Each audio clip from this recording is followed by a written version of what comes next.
지지난주는 고난 주일이었고 지난주는요 부활 주일이었습니다.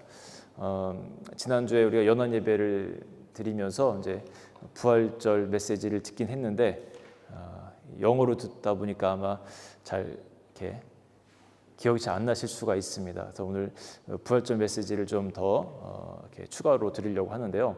여러분 한번 맞춰보세요. 부활절과 우리 성탄절, 이 이제 영국에서는 부활절과 성탄절이 이제 가장 큰 절기 중에 하나인데 공통점이 하나 있어요. 제가 발견한 공통점이 있습니다. 부활절과 성탄절. 우리 현수 형제가 잠깐만요. 저기 뒤에 우리 동생 얼굴을 가려서 거기 앉으면 좋을 것 같아요. 자, 여러 가지가 있을 수 있는데 제가 생각한 그 공통점은 뭐냐면 생명입니다. 생명. 성탄절은 아기 예수로 오신 그 아기 예수의 생명이고요. 부활절은 뭐예요? 다시 살아나시는 그 생명. 모두가 다 생명과 연관이 있죠. 부활절 제가 이제 그 갈라디아서를 한번 보여드릴 텐데요. 자, 그 다음 넘기시면 갈라디아서 2장 20절에 말씀이 나오는데 이 십자가 안에는요 죽음과 부활이 같이 담겨 있습니다. 십자가 하면 우리가 늘 죽음만 생각할 때가 많거든요. 예수님께서 돌아가신 그 십자가. 그런데 십자가에는 죽음과 부활이 이렇게 이어져요. 그 안에 같이 담겨 있어요. 그러니까 고난 주간에 이어서 바로 부활 주일이 이제 이어지잖아요. 일주일 사이에. 그런 것처럼 이 안에 보시면 죽음과 사는 것이 같이 담겨 있습니다. 내가 그리스도와 함께 십자가에 못 박혔나니 그런즉 이제는 내가 산 것이 아니요 오직 내 안에 그리스도께서 사신 것이라. 잘 보시면 다 담겨 있죠. 십자가에 못 박혔나니 죽음을 의미하고요. 그런데 바로 이어서 산 것이 나타납니다. 십자가에서 죽었는데 그런즉 이제는 내가 산 것이 아니오라고 합니다. 그리스도께서 죽으셨는데 다시 살아나는 이야기가 나오면서 오직 내 안에 그리스도께서 사신 것이라. 그분이 죽으시고 그 죽으심으로 말미암아 이어지는 결과가 뭐냐면 내 안에 그리스도께서 사신다는 겁니다. 이게 부활절 또 고난 주간에 아주 미묘한 어떤 신비예요. 십자가 안에 담겨 있는 신비입니다. 죽음과 부활이 함께 있는 것. 그런데 이 갈라디아서 2장 20절의 말씀은요, 아주 익숙한 구절인데 저도 이 구절은 한 200번 이상은 이렇게 듣고 보고 한 것 같아요. 그런데 어느 날 잘 안 보이던 뭔가가 하나 들어왔습니다. 안 보이던 글자가 하나 들어왔습니다. 그리고 이제 가슴에 꽂힌 게 있는데 뭘까요? 저만 아는 거겠죠? 지금 이 앞자리가 저의 앞자리가 은혜 받는 자리고 이렇게 막 쏟아진 자리인 것 같아요. 뭐라고 하셨죠? 네, 맞아요. 그리스도와 함께. 어떻게 제 마음을 그렇게 잘 아시는지. 그리스도와 함께라는 구절이 제 안에 딱 들어온 거예요. 그래, 그냥 그전에는 내가 십자가에 못 박혔지. 예수님께서 못 박히신 것처럼 나도 십자가에 못 박혔지. 그냥 그 정도로만 생각했는데 그리스도와 함께라는 그 구절이 딱 들어오면서 바울의 그 심정이 이 갈라디아서를 쓸 때 그 당시 그 바울의 심정이 상상이 막 됐습니다. 어디선가 앉아서 골방에서 앉아서 펜을 들고 이제 갈라디아서 이 편지를 쓰는 거예요. 그런데 이 2장 20절의 그 부분을 쓰면서 내가 그리스도와 함께 십자가에 못 박혔나니라는 글을 쓰는 겁니다. 그런데 바울은 그리스도와 함께 실제로 못 박힌 적은 없어요. 여러분, 실제로 그리스도와 함께 못 박힌 사람들이 있습니다. 누군지 혹시 아세요? 이름은 안 나오는데 강도들, 죄인들. 예수님의 십자가가 가운데 있고 그 양쪽에 강도들의 십자가가 같이 있었습니다.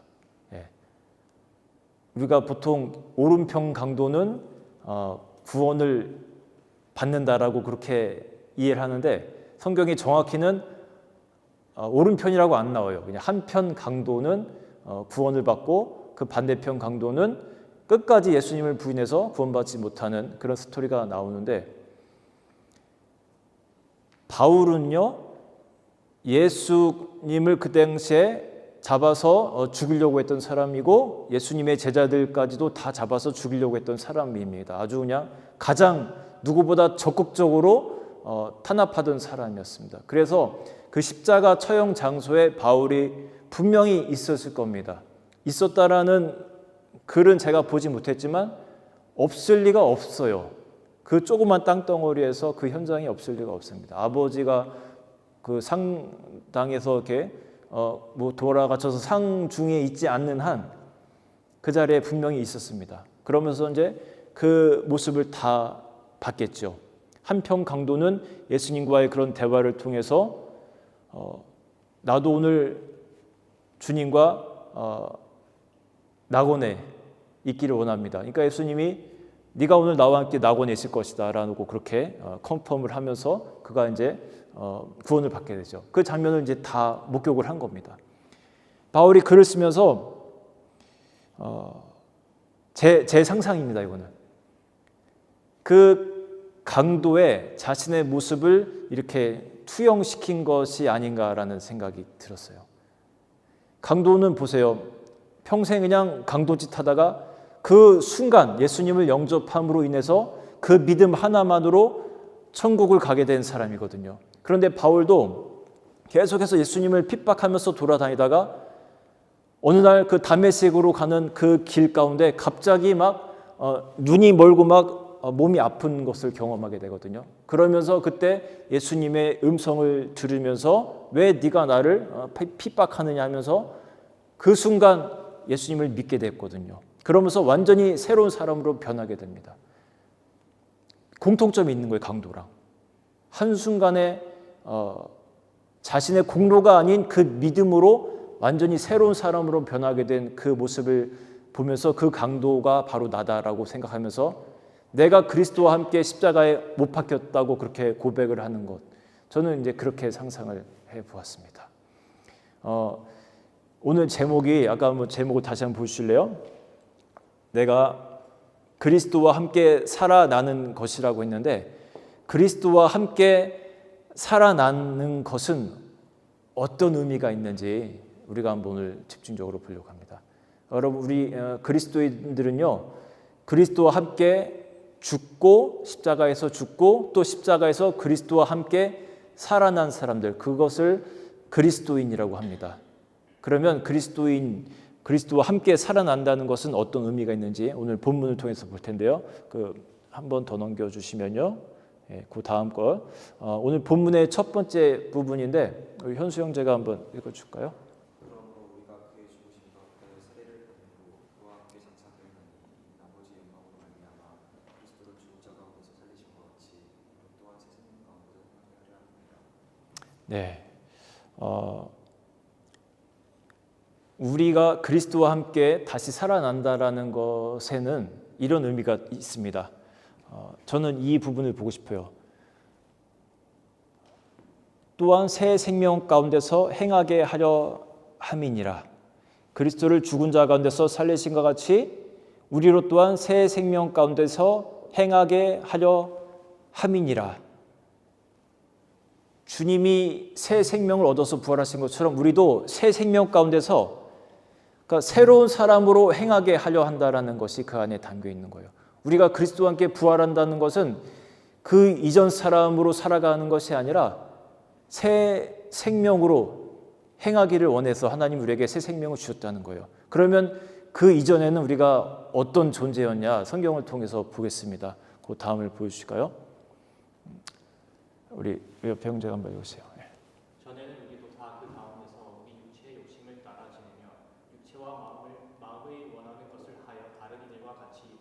이상 진노의 자녀이었다. 네, 성경에서 이렇게 고백합니다. 전에 우리의 모습을 보여주는 겁니다. 우리 육체의 욕심을 따라 지냈다고 합니다. 예수 그리스도를 만나기 이전에 육체와 마음에 원하는 것을 하여 다른 이들과 같이 본질상 진노의 자녀이었더니라고 이야기합니다. 자, 그 다음 구절도 우리 있는데 뒤에 우리 자매가 한번 읽어주세요.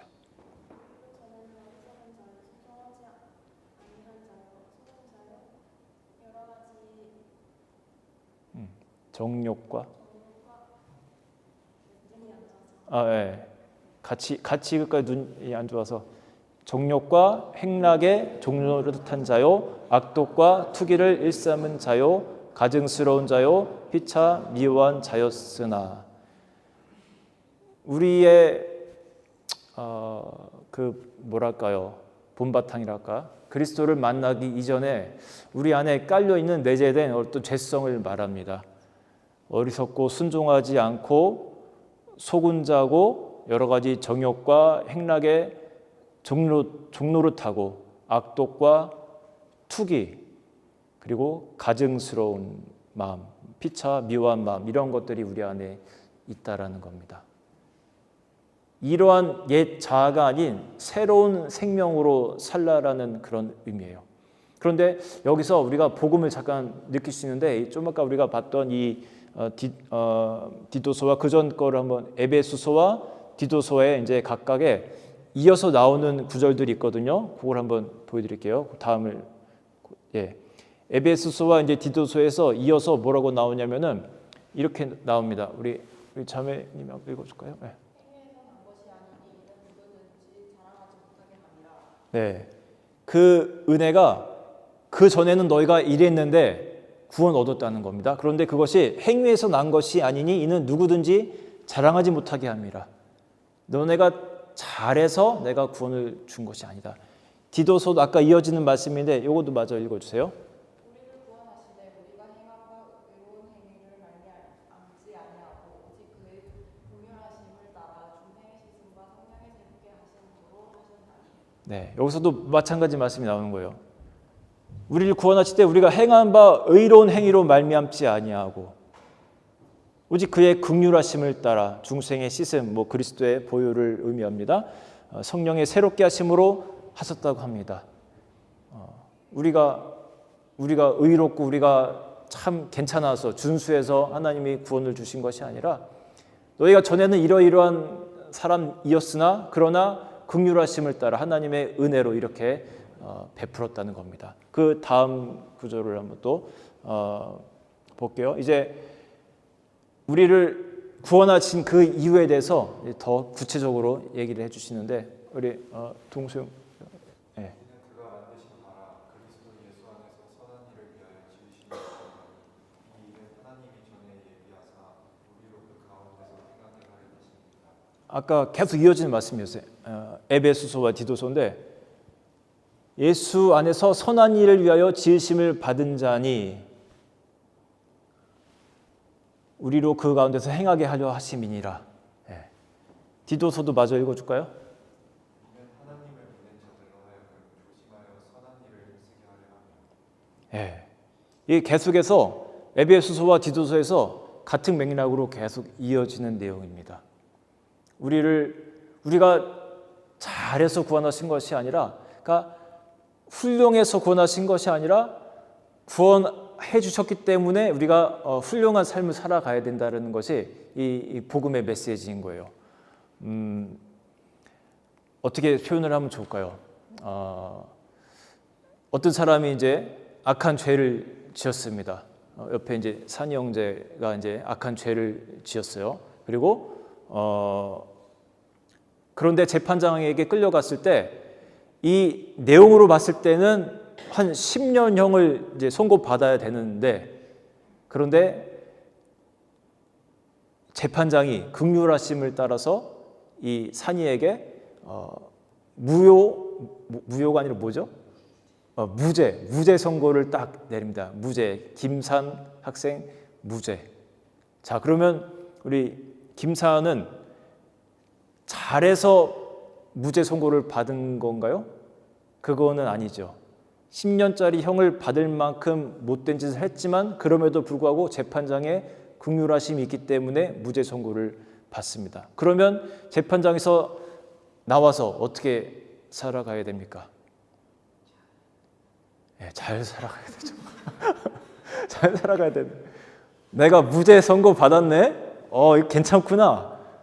또 그냥 10년짜리 그 짓 또 해도 되겠구나 하고 그대로 살아가는 이게 정상이에요? 그게 아니죠. 무죄 선고를 받았기 때문에 감사함으로 내가 새로운 사람으로 내가 살아가겠다 마음 먹고 살아가야 되는 거예요. 주님이 우리를 구원하신 그 목적, 십자가에서 내가 죽고 다시 그리스도와 함께 새로운 생명을 얻은 그 목적이 선한 일을 위해서 선하게 살려고 그렇게 하나님이 새 생명을 주셨다는 겁니다. 여러분 잘 생각해 보세요. 내가 선하지 못한 부분들이 내 안에 있습니다. 그렇죠? 사람마다 약한 부분들이 있어요. 저도 굉장히 실수를 많이 합니다. 내가 왜 그렇게 행동했을까? 내가 조금 좀 참았어야 되는데 내가 왜 그런 말하고 그런 행동을 했을까? 이렇게 후회하고 반성할 때가 참 많습니다. 내가 하는 생각이나 행동이 이 말씀처럼 선한 일을 위하여 지으심을 받았는데 그렇지 못한 것 같다 하면은 자꾸만 생각하는 겁니다. 내가 선한 일을 위해서 내가 지음 받았지 하면서 자꾸만 생각하는 겁니다. 그 다음 절도 한번 보여주세요. 넘기면 우리 봤으니까 그 다음 절 볼까요? 자, 우리 산 형제가 읽어줄까요?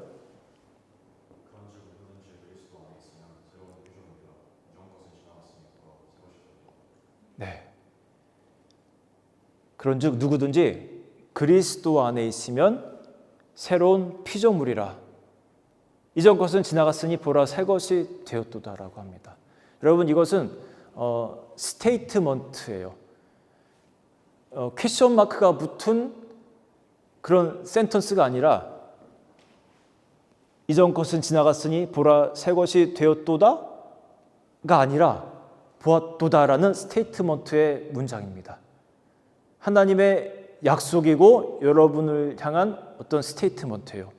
의심하지 말고 내가 그리스도를 믿었기 때문에 그리스도 안에 있기 때문에 새로운 피조물이 되었다라는 것을 의심하지 말고 그러나 그렇기 때문에 내 생각과 내 행동이 선하지 못하다라는 생각이 들 때는 자꾸만 생각하는 겁니다. 자꾸만 생각하는 거. 하나님이 나를 그래 선한 목적을 위해서 나에게 새 생명을 주셨지. 자꾸만 생각하는 거예요. 여러분, 내가 어떤 방송에서 이렇게 어떤 분이 하는 말 들었는데 되게 참 이렇게 가슴이 와닿는 얘기가 있었어요.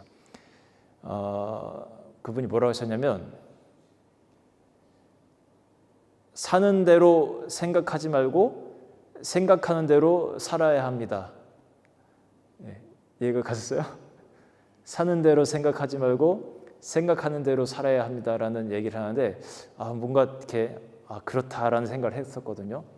여러분 사는 대로 생각하지 마시고 자꾸만 믿으세요. 하나님이 여러분에게 주신 이 약속의 말씀을 믿으면서 그래 내가 새로운 피조물이 되었다. 믿으면서 이 믿음을 갖고 여러분 자꾸만 생활에 나가시면 좋겠어요. 자, 두 번째입니다. 우리에게 새 생명을 주신 또 다른 이유, 이제 아까 그 본문의 두 번째 구절인데 우리 민석이 형제가 읽어줄까요?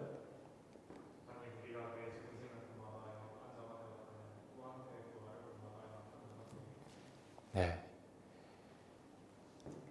우리가 다시 그리스도와 함께 살아난다라는 것은 죽을 때도 연합한 자가 되었지만 그의 부활을 본받아 연합한 자가 되리라고 했거든요. 우리가 죽을 때도 그리스도와 함께 죽었다면 그 죽음에도 연합한 자가 되었다면 우리가 살아날 때도 그리스도와 연합한 자가 된다는 겁니다. 이거는 어마어마한 약속이에요. 내가 새 생명이 나에게 주어졌다는 것은 내가 그리스도와 연합된 존재가 되었다는 겁니다. 그 다음 구절도 이제 이 말씀을 서포트하는 건데 우리 김남 씨님 읽어주실까요?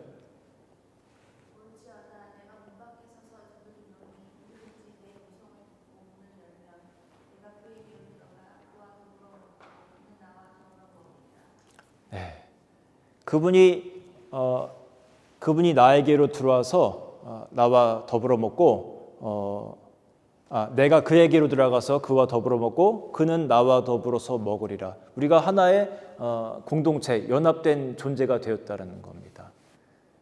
그리스도인으로 살아간다는 것이 이렇게 신비로운 거예요. 이거는 육신의 부모 자식 간에도 그렇게까지는 못하는데 하나님과 우리와의 관계는 완전히 하나의 어떤 일체가 되었다는 겁니다. 연합한 존재가 얼마나 대단한 건지 여러분 한번 실험을 해볼까요?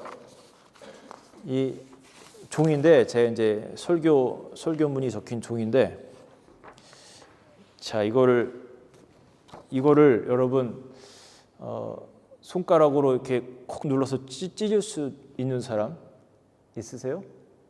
콕 찍어서 뚫을 수 있는 사람. 네. 제가 이렇게 들고 있을 테니까 누가 해볼래요?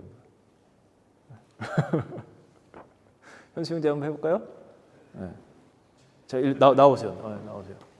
자, 제가 꽉 잡을 테니까 손가락으로 한 손가락으로 찢으세요. 다시. 야, 이렇게 박살이 났습니다. 쉬워요. 종이 한 장 손가락으로 찢는 거는요, 진짜 쉽습니다. 그죠? 이게 저와 여러분의 상태입니다. 그리스도를 만나기 전에 상태를 말합니다.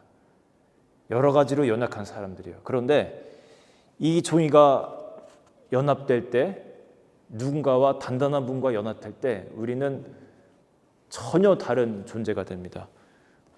동수 형제가 잠깐 나와봐봐요. 네. 나와서 자 다른 종이를 끌 테니까 자 여기다 자 종이를 이제 손가락으로 눌러서 찢는 거예요. 이제 십자가가 여기 있네. 아주 강하게 찔러봐. 안 되겠죠? 네, 안 돼요. 네. 손가락만 아픕니다, 그죠? 네, 그래요. 고마워요, 들어가고.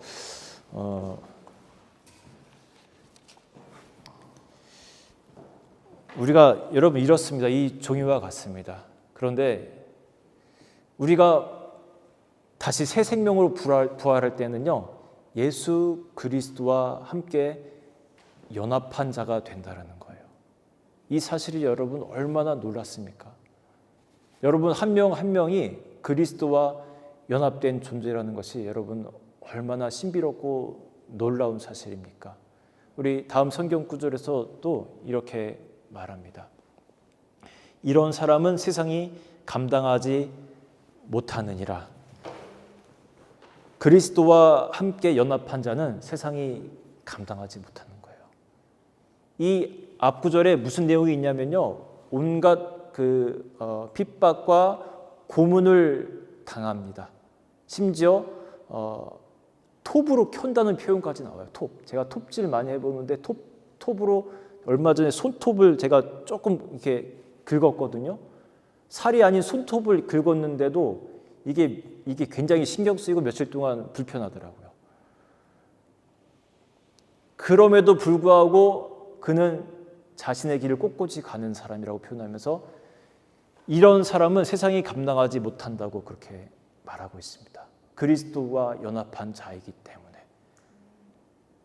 내가 사망의 음침한 골짜기를 다닐지라도 내가 두려워하지 않을 것은 그분이 나와 함께 동행하시기 때문이라. 여러분 두려워하지 마십시오. 여러분이 어떤 존재이기 때문에 두려워합니까? 저희 아이들이 가끔 저희 아내도 가끔 그러는데 조그만한 벌레 우리 들이가 특히 보면서 놀래서 막 엄마 아빠를 부릅니다. 벌레 무섭다고. 그럴 때 저희가 하는 말이 있습니다. 무서워하지 마 들이야. 벌레가 들이를 더 무서워해. 그 말이 맞죠? 네. 우리는 그 벌레 나타나도 막 무서워서 도망가는데 사실은 그 벌레 입장에서 보면 우리가 얼마나 두려운 존재입니까? 여러분 세상을 두려워하지 마세요. 두려워하지 말고, 사람을 두려워하지 말고, 사람은 두려워할 존재가 아니라 사랑할 존재입니다. 제가 그것을 첫사랑 때, 예수님과의 첫사랑 때 저는 경험을 했습니다. 군대에서 그 고참들이 무서웠습니다. 그런데 제가 막 일을 하고 있을 때 이렇게 지켜보고 있잖아요. 잘하나 못하나. 그때 좀 지켜보고 있으면 막 더 손이 떨리고 더 잘 못해요. 두려워서 혼나니까 뭐라 할까봐. 그런데 어느 날 은혜를 깊이 받고 그런 생각이 들었습니다. 아, 사람은 두려워할 존재가 아니고 사랑할 존재구나. 그런 마음이 들면서 그런 고참들도 또 후배들도 사랑의 마음이 생기는 겁니다. 누군가 나를 지켜보고 있고 고참이나 내가 일하는 것을 지켜보고 있어도 두렵지가 않고 그냥 편안해지는 거예요. 사랑할 존재라고 생각하니까. 두려워하지 마십시오.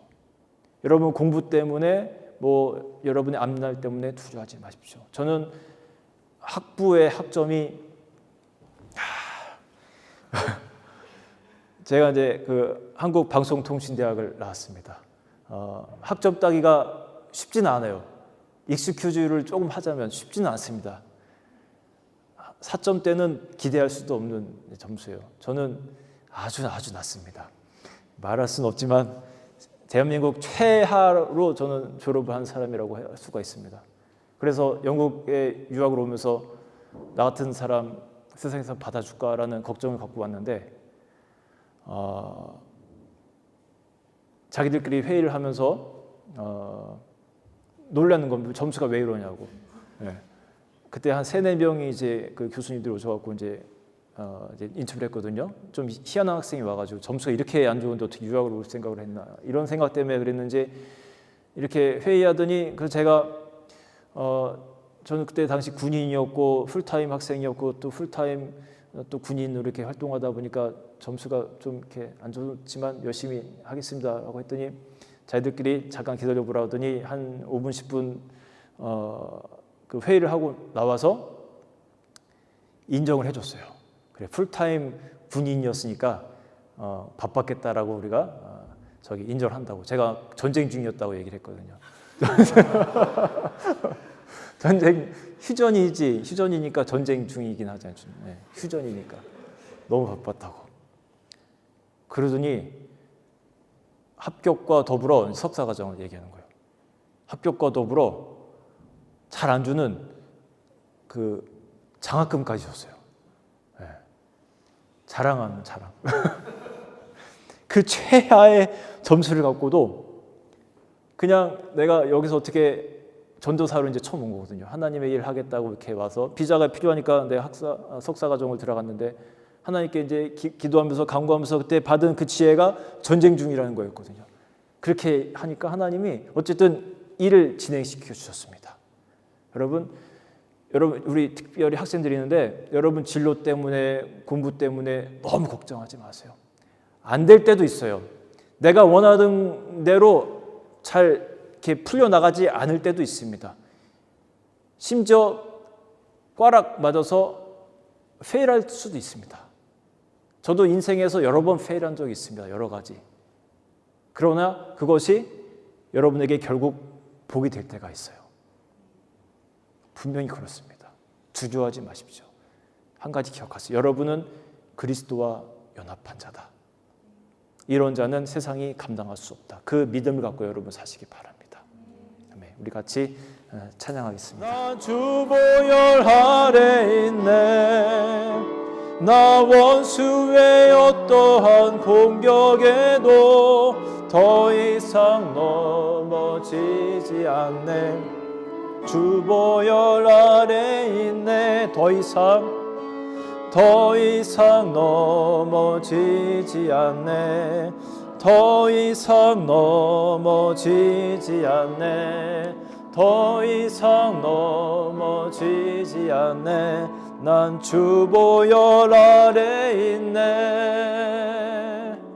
더 이상 넘어지지 않네.